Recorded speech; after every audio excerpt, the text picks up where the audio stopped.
আজ এই প্রথমবার এতটা বিরিয়ানি আমি বানাচ্ছিলাম। অনেকটাই বিরিয়ানি দেখে বুঝতে পারছো এবং জায়গাগুলো দেখেই বুঝতে পারছো যে অনেকটা পরিমাণে বিরিয়ানি হচ্ছে।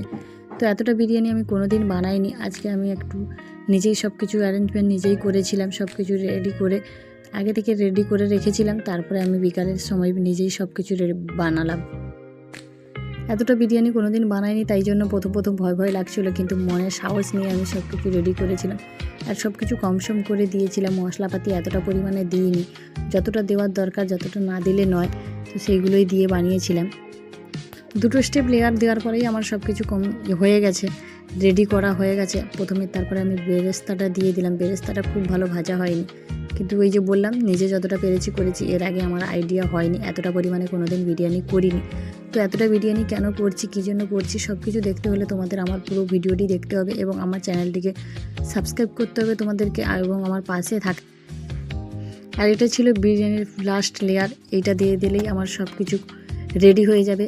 তারপরে আমি বিরিয়ানিটা নিয়ে আমি চলে যাব একেবারে বাহুবলীর মতো।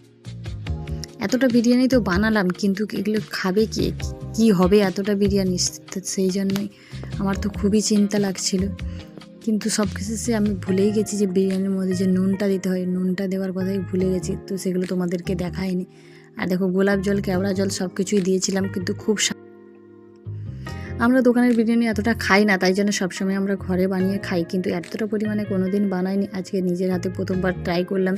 সব কিছু কেমন হয়েছে তোমরা জানাবে। এই যে আমার পুরোটাই রেডি হয়ে গেছে। তো এত বড় হাঁড়ি উনুনে বসালে হয়তো ভালো হতো, কিন্তু আমার তো উনুন নেই যেহেতু, তাই জন্য গ্যাসেই বসালাম। আর এত বড় গ্যাসের মধ্যে এই হাঁড়িটা বসিয়ে মনে হচ্ছে যেন গ্যাসটা না এই ভেঙে পড়ে, স্ল্যাবসটা। ভয়ে ভয়ে বসিয়েছিলাম। আমার বিরিয়ানি রেডি হয়ে থাক, তোমরা আমার চ্যানেলটিকে